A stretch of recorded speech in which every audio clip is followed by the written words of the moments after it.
ठीक है। तो जैसे एक्सरसाइज 2 में आते हैं तो पहला एक चीज़ टॉपिक में इंट्रोडक्शन में दिया है कि जीरोस ऑफ पॉलिनोमियल। तो जीरोस ऑफ पॉलिनोमियल का मतलब समझिए कि जीरो किसी पॉलिनोमियल का जीरो क्या है। जीरो का मतलब क्या होता है, एग्जांपल के तौर पर समझिए, जैसे मैंने यहाँ पे लिखा है 32, राइट। और 32 को अगर मैं यहाँ से अगर 5 से डिवीजन करता हूँ तो 6 टाइम्स आता है और यहाँ पे 30 आता है, यहाँ पे 2 बचता है। क्लियर है। तो यहाँ पे क्या हमारा रिमाइंडर जीरो आया? नहीं। इसका मतलब 32 का 5 एक फैक्टर नहीं है। ठीक है। यहाँ पे जीरोस का मतलब होता है, यहाँ पे जीरोस का मतलब है फैक्टर, जीरोस का मतलब फैक्टर। ठीक है। तो अगर कोई भी पॉलिनोमियल का अगर कोई भी दूसरा इक्वेशन उसका अगर जीरो है, इसका मतलब उसका एक फैक्टर है, मतलब डिवाइड करने पे पूरी तरीके से कट जाए। एग्जांपल के तौर पे जैसे अगर मैं यहाँ पे 32 को अगर मैं यहाँ पे 4 से डिवीजन करता हूँ तो 8 टाइम्स आता है, यहाँ पे 32 आ जाता है। क्या हमारा रिमाइंडर बचा? रिमाइंडर जीरो बचा। रिमाइंडर जीरो बचा, इसका मतलब क्या हुआ कि 32 का 32, इसका मतलब क्या हुआ, 4 is a factor, 4 is a factor of 32। या फिर हमें भी कह सकते हैं कि 4 इज अ जीरोस ऑफ 32। मतलब अगर एक इक्वेशन है, ठीक है, हम अगर इसको x + 1 से अगर हम डिवीजन करें, अगर हम मैं यहाँ पे लिखता हूँ 2x² - 6, अगर मैं x + 1 से इसको अगर डिवीजन करूँ और अगर ये कट के अगर यहाँ पे अगर पूरी तरीके से कट जाता है और यहाँ पे रिमाइंडर जीरो आता है, तो इसका मतलब क्या है, इसका एक ये जीरोस है, या इसका मतलब ये भी कह सकते हैं इसका एक फैक्टर है। तो जीरोस का मतलब क्या होता है कि वो पूरी तरीके से उसको कट कर दे और रिमाइंडर जीरो बचे। मतलब अगर मैं x की वैल्यू, अगर मैं जैसे यहाँ पे दिया हुआ है x + 1 मैं जीरो मान लिया, x = -1, अगर मैं x की वैल्यू -1 अगर इस इक्वेशन में अगर मैं रखूं, अगर उसकी वैल्यू जीरो आ जाए, इसका मतलब x + 1 इसको पूरी तरीके से काट देगा। अगर x + 1 x = -1, क्लियर। और अगर मैं x + 1 से अगर मैं क्या करते हैं x = -1 रखता हूँ, अगर इसकी वैल्यू जीरो नहीं आता है, इसका मतलब डिवीजन करेंगे तो ये नहीं कटेगा। इसका मतलब x + 1 इसका फैक्टर नहीं होगा, या फिर अदर सेंस में भी कह सकते हैं कि x + 1 इसका जीरो नहीं होगा। एग्जांपल तो थोड़ा सा और इसको फैसिलिटेट करते हैं। जैसे मैंने लिखा है 2x² - 6 / x + 1, ठीक है। तो x + 1 हम एज्यूम कर लेते हैं, यहाँ पे हमने एज्यूम किया कि x + 1 is a zero, right. हमने यहाँ पे एज्यूम कर लिया इसका जीरो, ठीक है। तो x + 1 = 0, तो x = -1, तो x = -1 पुट इन इक्वेशन, ठीक है। हम इस इक्वेशन में पुट करके रखते हैं, ठीक है। तो यहाँ पर 2 × -1 का होल स्क्वायर -6 = 0। यहाँ पे क्या आ जाएगा, 2 - 6 = यहाँ पे 4 आया। तो हम क्या कहेंगे, यहाँ पे रिमाइंडर 4 आ रहा है, रिमाइंडर हमारा जीरो नहीं आ रहा है। इसको हम ये कर सकते हैं x + 1 is a 4 of 2x² - 6। अगर यहाँ पे अगर ये जीरो आ जाता तो हम लिख देते x + 1 is a 0 of 2x² - 6, क्योंकि वो काट दे रहा है और ये कट नहीं रहा है, यहाँ पे रिमाइंडर 4 ही बचेगा। अगर कैसे रिमाइंडर 4 बचेगा मैं आपको भी करके दिखा देता हूँ। 2x² - 6 में, चलिए ठीक, मैं यहाँ पे डिवीजन करके आपको दिखाता हूँ x + 1 से। ठीक, कितनी टाइम्स जाएगा, 2x टाइम जाएगा, 2x² को इसमें भी मल्टीप्लिकेशन होगा प्लस 2x, नीचे का दोनों साइंस चेंज हुआ, ये कैंसिल आउट। यहाँ पे एक दूसरे से मैचिंग वेरिएबल्स नहीं है, तो यहाँ पे क्या आ जाएगा -2x और -6। अब कितनी टाइम्स में जाएगा, ये -2 टाइम्स आएगा, -2 टाइम्स आएगा तो क्या हो जाएगा -2x -2, और यहाँ पे करेंगे, यहाँ पे प्लस हो जाएगा, ये प्लस हो जाएगा, कैंसिल आउट 4, देखिए रिमाइंडर 4 आ गया, जो यहाँ पे दिखाया था मैं रिमाइंडर 4 आया। क्लियर है। इसका मतलब पूरी तरीके से नहीं कट रहा है, क्लियर। अगर मैं यहाँ पे जूम, इसका मतलब x + 1 उसका एक जीरो नहीं है। आपको उसी तरीके से आप देखना है कि कौन सा इसका जीरो है नहीं है। चलिए ठीक है, मैंने आपकी बात ले लिया, x + 2 is a zeros of 2x² - 6, clear है। तो चलिए ठीक देखते हैं, तो x + 2 = 0, that means x = -2, clear. तो x = -2, चलिए इसमें रखते हैं, 2x² - 6 = 0, x = -2 रखिए, 2 × -2 का whole square minus 6 equal to 0, ठीक है। -2 का मल्टीप्लिकेशन होगा +4 हो जाएगा, ठीक है। तो यहाँ पे +4 आ गया, क्लियर। तो +4 और 8 कितना हो जाएगा, 16 हो जाएगा। यहाँ पे 0 हो गया, यहाँ पे 10 - 6 इक्वल टू 4। इसका मतलब ये भी इसका मल्टीप्लिकेशन में अगर हम देखते हैं कि 4 है, इसका मतलब ये भी इसका रिमाइंडर 0 नहीं है, क्लियर। तो इसका रिमाइंडर 0 कितना होगा, इसको हम x + 1, x + 2, x + 3 हम ऐसे तरीके से चीजों से करके इसको हम निकाल सकते हैं, ठीक है। जैसे एग्जांपल के तौर पर हम इसको थोड़ा सा समझेंगे। हमने इसको यहाँ पे मान लिया कि x + √3 is a factor is a 0, clear है। तो हम यहाँ पे x इक्वल क्या रखेंगे, -√3 रखेंगे। चलिए इक्वेशंस में यहाँ पे 2x² - 6 इक्वल टू 0, 2 × x की जगह यहाँ पर √3 का होल स्क्वायर, ठीक है, -6 इक्वल टू 0, 2 × √3 को √3 से मल्टीप्लिकेशन करेंगे तो 3 आएगा और -6 इक्वल टू 0। यहाँ पर देखिए 6 - 6 इक्वल टू 0। इसका मतलब क्या है, x + √3 2x² - 6 का एक फैक्टर है। और अगर हम x + √3 से अगर इसको हम डिवीजन करेंगे तो जाहिर सी बात है इसको पूरी तरीके से कट कर देगा, और हम इसको डिवीजन करके दिखाते हैं कैसे कट करता है। और हमारे पास एक और तरीका है जिससे हम चेक कर सकते हैं कि इसके कौन कौन से फैक्टर है, बल्कि मैं पहले आपको डिवीजन करके दिखाता हूँ 2x² - 6 से। चलिए ठीक है, हमने x + √3 से हमने ये लिया, कितनी बार जाएगा, हम 2 टाइम्स जाएंगे। हम 2x से जाएंगे तो यहाँ पे क्या जाएगा 2x², और यहाँ पे क्या हो जाएगा, यहाँ पे हो जाएगा +2 √3x, क्लियर है। Minus minus cancel out. अब आपका यहाँ पे क्या आया, यहाँ पे आपका आया -2 √3x -6,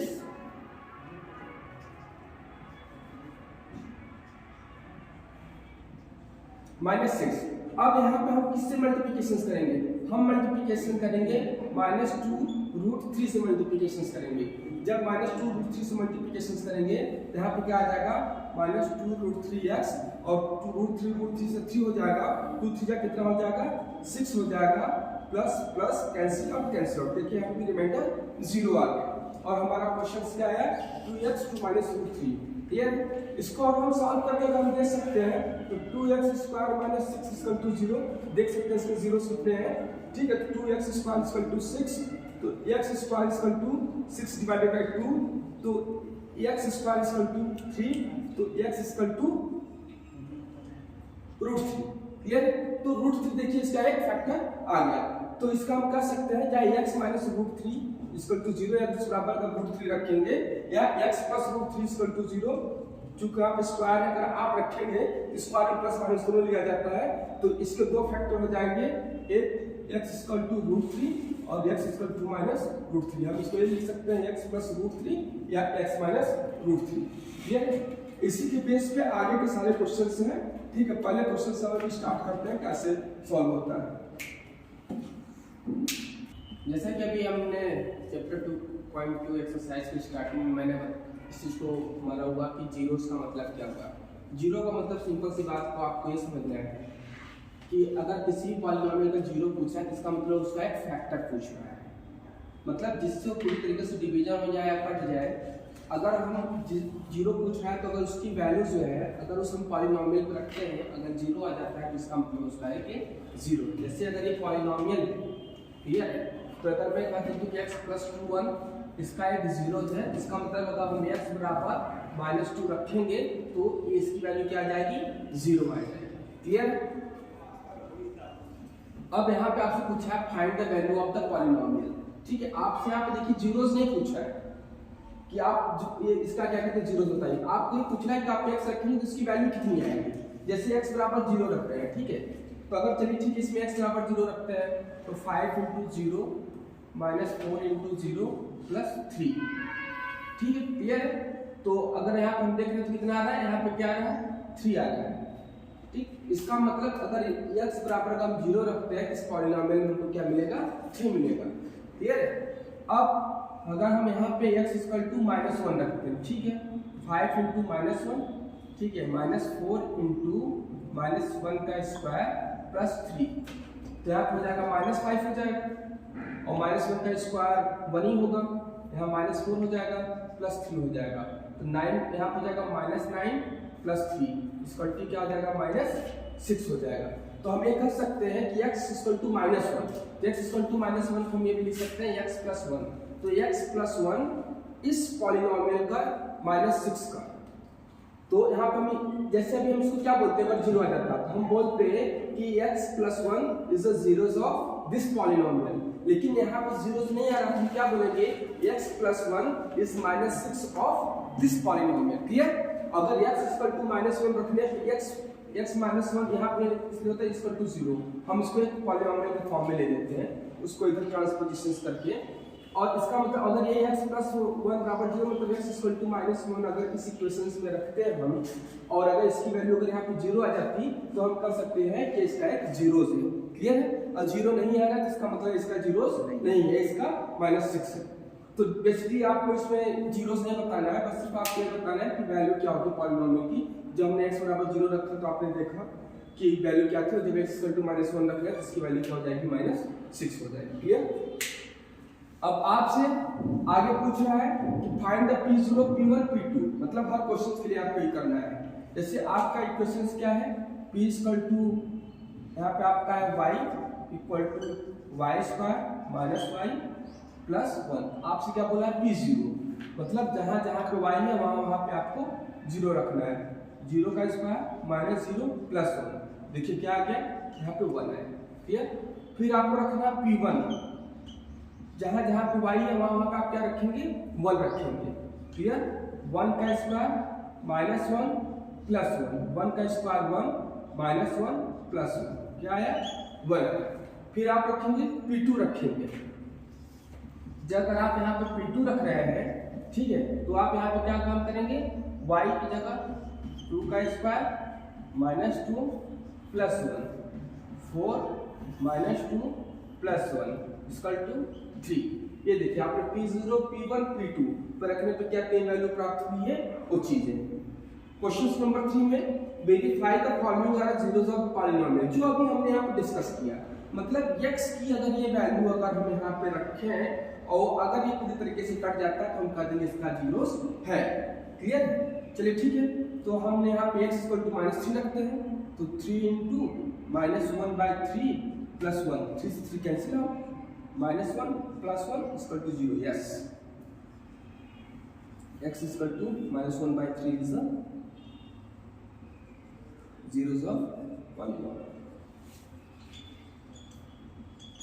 इसी तरीके से आप इसको भी देख सकते हैं कि मैंने क्वेश्चन उठाया क्योंकि जनरली बच्चे इसको डिफिकल्ट समझते हैं, but nothing is difficult, just you have to be solve and nothing else. Question since sorry there is a minus. Clear? चलिए ठीक है, तो जहां पे x है आपको वहां पे m/l रखना है। क्लियर है? तो यहाँ पे l इंटू x की जगह क्या रखना है, m/l प्लस m। क्लियर? क्योंकि यहाँ पे माइनस में, तो l से l कैंसिल आउट हो जाएगा, तो -m plus m equal to 0। So हम यहाँ पे कर सकते हैं कि x equal to -m/l is a zeros of polynomial. Clear?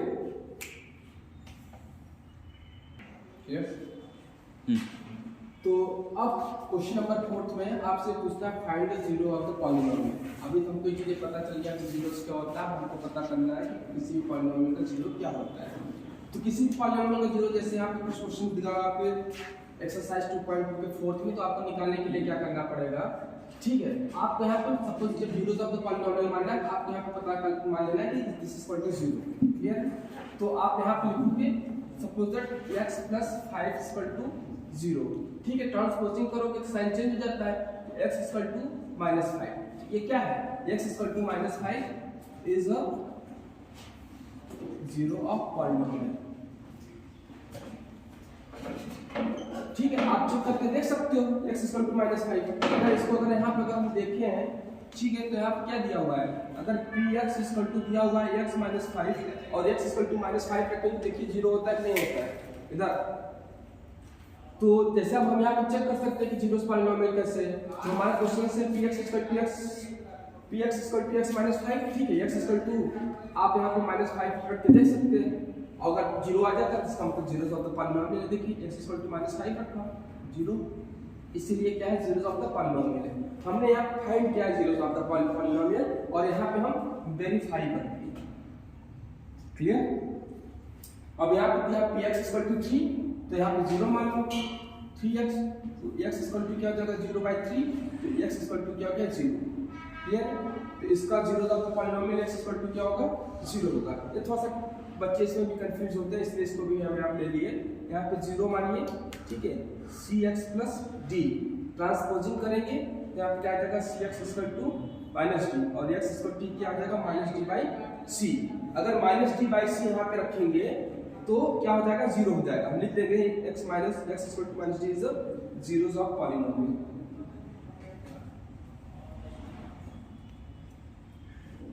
ठीक है, मैं आपको करके दिखा दे रहा हूँ। अगर x इक्वल टू -d/c रखेंगे तो ये इसको 0 कर देगा। ठीक है, देखिए यहाँ पे क्या है cx प्लस d है और x इक्वल टू क्या रखना है -d/c रखना है, c into -d/c plus d cancel out, -d plus d equal to 0। That's why x is equal to -d/c is the zeros of the polynomial. Clear? So exercise 2.2 is the end. Now we move in our next lectures, exercise 2.3. Clear?